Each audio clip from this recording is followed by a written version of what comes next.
pengalamannya. Allah perintahkan agar Nabi Zakaria bercerita pengalaman dakwah.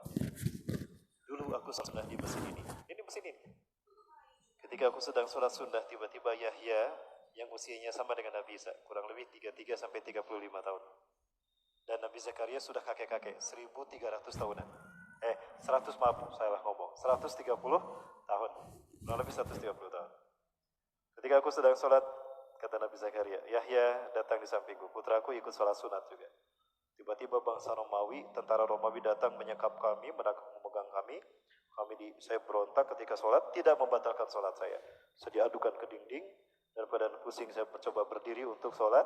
Sementara aku menyaksikan bagaimana Yahya anakku disembelih. Disembelih Nabi Yahya. Kepalanya dimasukkan ke ember dan airnya pun dimasukkan, darahnya dimasukkan ke ember. Kepala dan darahnya dibawa, lalu aku dibenturkan ke dinding. Aku mencoba menyelesaikan sholatku, setelah aku selesai sholat aku melarikan diri. Aku sudah tua saat itu, aku berat, kemana harus berlari? Tiba-tiba Allah memerintahkan satu pohon untuk membelah diri. Maka pohon itu pun membelah diri dan berkata, Ya Nabi Allah, ikhtabi' nafsaka ala jasadi. Sembunyikan diri anda di dalam jasadku. Aku akan melindungi engkau, wahai Nabi Allah, dari musuh, dari orang-orang kafir itu.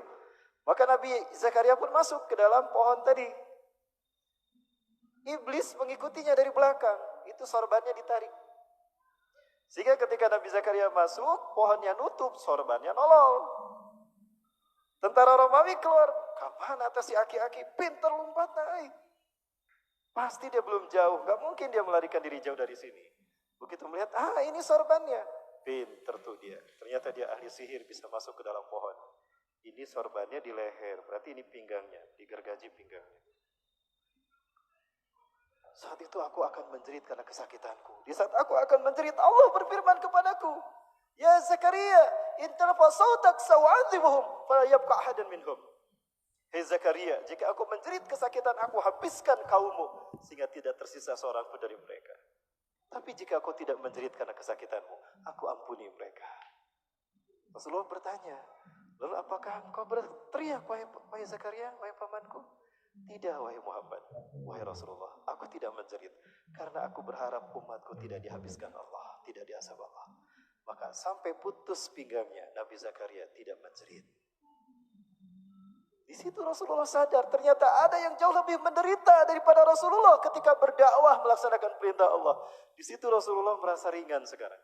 Kalau begitu, bukan hanya saya yang mengalami penderitaan berat dalam berdakwah. Para nabi sebelumku pun sama. Nah itu tujuan Allah memberikan Isra dan Mi'raj. Dipertemukan Rasulullah dengan para nabi dan rasul sebelumnya. Silakan berbagi pengalaman bagaimana dulu ketika berdakwah. Dari situ Rasulullah kemudian mantap kembali, kalau gitu maafkan aku ya Allah. Aku malu setelah aku bertemu dengan mereka. Ternyata mereka jauh lebih berat daripada aku. Aku akan terus melaksanakan ini ya Allah sampai aku menghadap Engkau. Maka Rasulullah kembali semangat. Belum cukup di situ Bapak Ibu. Lalu naik Rasulullah Mi'raj ke langit. Menghadap kepada Allah di Sidratul Muntaha. Apa itu Sidrah? Sidrah itu terminal, Muntaha penghabisan. Jadi Sidratul Muntaha artinya terminal penghabisan. Saya menduga ya, kalau menduga boleh kan? Kalau salah jangan ditahzir ya. Ya, beda pendapat tidak apa-apa ya. Sebetulnya bukan beda pendapat karena mereka mentahzir saya, tapi karena beda pendapatan. Mereka lebih besar, saya lebih kecil. Lalu kenapa sesama muslim saling mendebat, saling mentahzir? Kita sedang diadu domba dengan para ulama-ulama yang lain ya Bapak Ibu. Baik, jadi curhat saya.